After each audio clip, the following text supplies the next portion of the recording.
Corona ಮಹಾಮಾರಿ ಒಕ್ಕರಿಸಿದ ಹಿನ್ನೆಲೆಯಲ್ಲಿ ಉಡುಪಿಯ ಶ್ರೀ ಕೃಷ್ಣ ಮಠದಲ್ಲಿ ಸಾಂಕೇತಿಕವಾಗಿ ನಡೆಯುತ್ತಿದ್ದ ಮುದ್ರಾಧಾರಣೆಯನ್ನು ರದ್ದು ಮಾಡಲಾಗಿದ್ದು ಕೇವಲ ಅಷ್ಟಮಠಾಧೀಶರು ಮಾತ್ರ ಹೋಮ ಹವನ ನಡೆಸಿ ಮುದ್ರಾಧಾರಣೆ ಮಾಡಿದ್ರು. ಕೊರೋನಾದಿಂದಾಗಿ ಸಾಂಪ್ರದಾಯಿಕ ಆಚರಣೆಗೆ ಕುತ್ತು ಬಂದಿದ್ದು ಕೇವಲ ಯತಿಗಳಿಗೆ ಮಾತ್ರ ಮಠದಲ್ಲಿ ಮುದ್ರಾಧಾರಣೆ ನಡೆಯಿತು. ಮುದ್ರಾಧಾರಣೆಯಲ್ಲಿ ಪರ್ಯಾಯ ಅದಮಾರು, ಪಲಿಮಾರು, ಕಾಣಿಯೂರು ಮಠಾಧೀಶರು ಭಾಗಿಯಾಗಿದ್ರು. ಈ ಮುದ್ರೆಯ ಕಾರ್ಯಕ್ರಮ ನಮ್ಮ ಶರೀರ ಅನ್ನುವಂಥದ್ದು ದೇವರು ಕೊಟ್ಟ ಕೊಡುಗೆ, ಗಾಡ್ ಗಿಫ್ಟ್ ಇದು ಯಾರಿಂದಲೂ ಕೊಡಲಿಕ್ಕೆ ಸಾಧ್ಯ ಇಲ್ಲ. ಒಂದು ಮನೆ ಯಾರಾದರೂ ನಮಗೆ ಕೊಟ್ಟರೆ ಅವರನ್ನು ನೆನಪಿಸಿಕೊಳ್ತೇವೆ, ಇಂಥವರು ಈ ಮನೆ ಕೊಟ್ಟಿದ್ದಾರೆ ಅಂತ.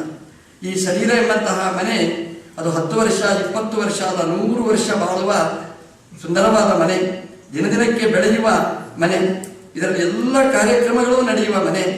ಈ ಮನೆಯಲ್ಲಿ ದೇವರು ಕೊಟ್ಟಿರತಕ್ಕಂಥದ್ದನ್ನು ಕುರುಹಿಗೋಸ್ಕರವಾಗಿ ನಾವು ಏನಾದರೂ ಧಾರಣೆ ಮಾಡ್ತಾ ಇರಬೇಕು.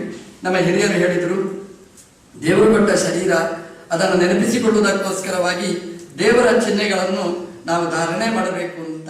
ಭಗವಂತನ ದರ್ಶನ ಆಗಬೇಕು. ನಮಗೆ ಏನು ಅಪ್ರೂವಲ್ ಅಂತ ಅದಕ್ಕೊಂದು ಕಾಗದ ಬೇಕು, ಸೀಲು ಬೇಕು. ಏನು ಸೀಲು ಅಂತ ಹೇಳಿದ್ರೆ ಅದೇನೂ ಅಲ್ಲ, ನಿತ್ಯ ನಾವು ಶಂಖಚಕ್ರ ಧಾರಣೆ ಮಾಡ್ತಾ ಇದ್ದೇ ಎಂಬುವ ಒಂದು ಸಂಕಲ್ಪ ನಾವು ಮಾಡಿದರೆ ಆ ಸೀಲು ಇದ್ದು ಬಿಟ್ಟರೆ ಭಗವಂತ ಮತ್ತೇನೂ ಬೇಡ, ನನ್ನ ದರ್ಶನ ನಿಮಗೆ ಆಗುತ್ತೆ ಅಂತ ಭಗವಂತ ಗ್ಯಾರಂಟಿ ಕೊಡ್ತಾನಂತೆ ನಮಗೆ.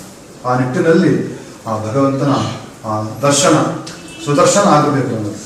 ಆ ಸುದರ್ಶನ ಆಗಬೇಕಾದರೆ ಸುದರ್ಶನ ಹೋಮವನ್ನು ಮಾಡಿ ಅದರಲ್ಲಿ ಆ ತಪ್ತವಾಗಿರ್ತಕ್ಕಂತಹ ಚಕ್ರಶಂಖವನ್ನು ನಾವು ಧಾರಣೆ ಮಾಡಿದಾಗ ಭಗವಂತನ